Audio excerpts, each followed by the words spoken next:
7 superhero archetypes explained. The believer.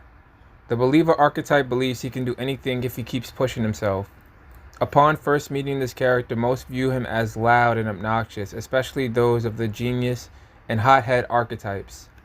However, once they get to know him, they start to view him as amusing, interesting, and someone they can put their trust into. He's often not very smart, with his intellect being slightly below average, but he has incredible tenacity. Because of this, he works harder than anyone, and that's also what draws people to him. It's by his willpower and his connection to people that allows this character to overcome adversity. Despite all the odds that may appear against him, he eventually comes out on top. Whatever he does, he gives his all without worry or doubt. He is the underdog whose character revolves entirely around starting from the bottom to eventually, by the end of the story, standing near the top. This is the one that I'm sure most people are familiar with. The loner. The loner archetype is almost always by themselves. Because of this, they are almost always misunderstood. Their loner state is usually not by choice. They once did have friends, a family, somewhere to belong. However, an event caused them to be, or at least feel, isolated from most people around them. The loner often keeps to themselves. They only speak when they feel they need to. Some may feel they are better than most people around, though it tends to be the opposite. Those people who see the loner as stuck up. The ones who are not like this tend to be the most gifted compared to most people around them, and are often admired. The loner story starts out with them meeting at least one person who changes their view or gets them to open up about themselves. By the end of the story, they tend to have a bunch of friends and are more open and talkative about who they are to people. The genius. The genius is, well, a genius. He knows this, the people around him know it, everyone knows it, regardless of whether he explains it or not. He can do what most people only wish they could do, and can pick up on things faster than average. He is admired and sought after everywhere he goes. The genius often works alone whenever he can because he feels most people around him will slow him down. He tends to be in constant conflict with those of the believer archetype.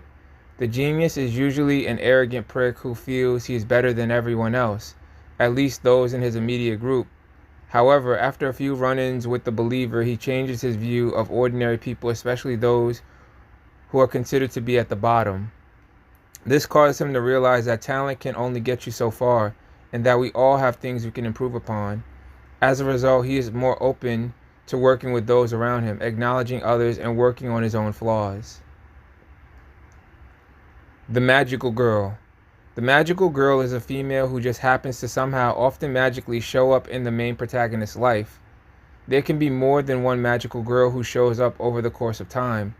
The protagonist, almost always a guy, is usually pushing her away. However, she keeps pursuing him and doing whatever she can to work her way into his life. Eventually, he accepts her into his life, and she acts as his sort of support factor or headache every now and then throughout his journey. The magical girl can range from just about any girl you can think of. She can be calm, level-headed person, like the protagonist, a woman who acts like a child, a shy girl, a sexual tease, and pretty much everything in between. If there are multiple magical girls, then they are usually arguing and fighting amongst each other about who will get to be with or spend time with the guy. The unassuming hero. The unassuming hero is an ordinary guy. When you look at him, you don't see much. An average haircut, clothes, shoes, maybe slightly below average grades. Nothing really sticks out about him whenever he crosses your path. However, he has amazing power. His hero alias is well known, if not at the top of the list of heroes. The unassuming hero lives a double life. In their everyday life, they are just like any other civilian or background character. But in their superhero life, they are the talk of the town, often making headlines in the front page newspaper. They are the ones sneaking out of a room or an important meeting when they hear the first sign of a crisis. The hothead. The hothead almost always seems to be angry about something. They are very short-tempered, especially when things don't go their way. This causes them to constantly want to fight and argue with those around them. Despite their demeanor, they are usually very smart and are willing to work very hard to achieve their goals, just like the believer does. As a matter of fact, it's the believer who often pushes them to work harder than they previously had before. Their skills tend to shine most when they are in a physical fight, and can also figure out things out mentally if they really put their minds to it. However, unlike the believer, they lack the ability to bring people together and on their side.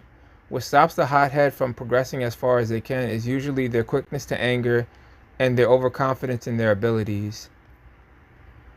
The idealist. The idealist is an archetype bordering a hero, an anti-hero, and a villain, so he can be thrown or assumed to be any of those roles. The idealist wants a world filled with peace and that works for the greater good. However, his means are unconventional. He believes that he who has the power controls the way civilization operates, and by amassing power for himself, he can force the world into a constant state of peace. He may have at one point or one time believed achieving peace was possible the way most people do, but after experiencing pain and looking at the world and the course of history, time and time again he sees the world in a perpetual cycle of hatred, discrimination, and decay. No matter how many times peace has been achieved, it is only short-lived. Civilization is built up to be destroyed by endless struggles and war. The idealists, unlike most heroes, are willing to sacrifice many lives even when it's unnecessary, all for the sake of peace. The idealist knows publicly that his actions are wrong, so he often operates in the shadows and behind the scenes. Just like a villain, he may use deceit and trickery to get people on his side.